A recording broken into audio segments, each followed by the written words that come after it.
उसके खिलाफ आवाज बुलंद की गई। यानी जुमे की नमाज के बाद इनका इकट्ठा होना ये बताता है कि पहले से प्लानिंग थी। यानी कि पहले से जो खबरें निकलकर सामने आने लगी पिछले कुछ दिन में कि मोहम्मद यूनुस की मुश्किलें बढ़ सकती हैं, कुर्सी जा सकती है, तो ये तस्वीरें देखकर कहा जा सकता है कि कुर्सी जाने का, सत्ता गंवाने का ये टाइम शायद आ गया है और उल्टी गिनती अब मोहम्मद यूनुस के लिए यहाँ से शुरू हो गई है। मोहम्मद यूनुस जो कि कट्टरपंथियों के इशारे पर ही काम करते रहे, अब अपने लिए मुश्किलें बढ़ा ली हैं। बांग्लादेश में जो हालात हैं उनके खिलाफ लोग सड़कों पर आ गए हैं।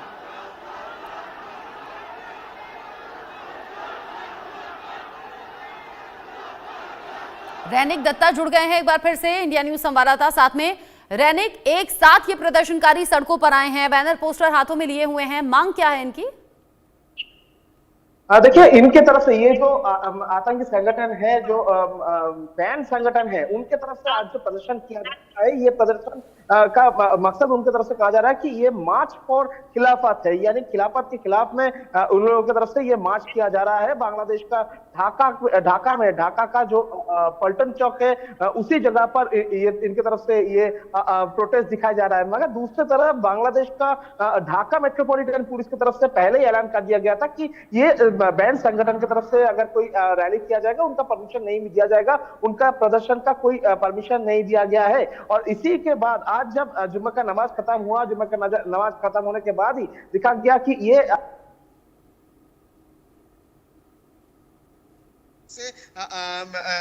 प्रोटेस्ट रैली किया गया। और ये प्रोटेस्ट रैली होते होते ही पुलिस की तरफ से उनको रोकने का कोशिश किया गया, पुलिस के साथ हाथापाई हुआ, पुलिस ने लाठीचार्ज किया, पुलिस की तरफ से इन लोगों को हटाने के लिए टीयर सेल भी चार्ज किया गया। यानी एक तरफ जब मोहम्मद यूनुस के खिलाफ में लोग आवाज उठाने का कोशिश कर रहे हैं, लगातार मोहम्मद यूनुस के खिलाफ में बांग्लादेश में आवाज उठ रहा है, ठीक उसी टाइम पर पुलिस की तरफ से भी कार्रवाई इनके खिलाफ में किया जा रहा है। और ये जो संगठन है, इनके तरफ से बार बार से कहा जा रहा था कि ये जो प्रोटेस्ट मार्च है, ये मार्च खिलाफत के खिलाफ। रैनिक बता रहे हैं कि जिस तरीके से ये मुखालफत करने के लिए प्रदर्शनकारी सड़कों पर आए हैं, यूनुस के खिलाफ सड़क पर उतरकर ये प्रदर्शनकारी आवाज बुलंद कर रहे हैं। जुमे की नमाज के बाद स्पेशली ये सभी इकट्ठा हुए, यानी कि पहले से इस तरह की खबरें, इस तरह की प्लानिंग होने लगी होंगी कि मोहम्मद यूनुस के खिलाफ ये प्रदर्शन करना है। मुखालफत करते हुए, आवाज बुलंद करते हुए ये सभी लोग सड़कों पर इकट्ठा हुए हैं। रैनिक, आप हैं? अच्छा, रैनिक से शायद संपर्क हमारा टूट गया है। प्रदर्शन में लाखों की संख्या में लोग एक साथ जुटे हैं और बांग्लादेश में अगर इस तरह के प्रदर्शन हो तो खतरे की घंटी मौजूदा सरकार के लिए जरूर होनी चाहिए, भले ही वो अंतरिम सरकार है। अंतरिम सरकार का मतलब ये होता है कि ट्रांजिशन जो है वो इजीली आगे आम चुनाव के लिए हो, नई सरकार के लिए हो।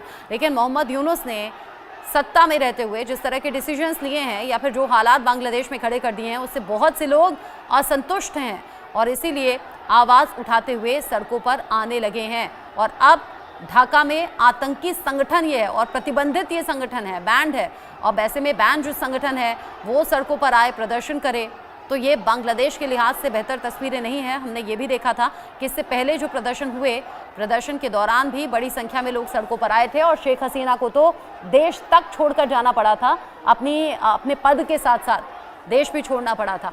और फिर जो हालात हुए उसके बाद में मोहम्मद यूनुस को ये अंतरिम सरकार में प्रमुख के तौर पर जिम्मेदारी मिली और अब एक बार फिर से बांग्लादेश गवाह बन रहा है इस तरह प्रदर्शनों का।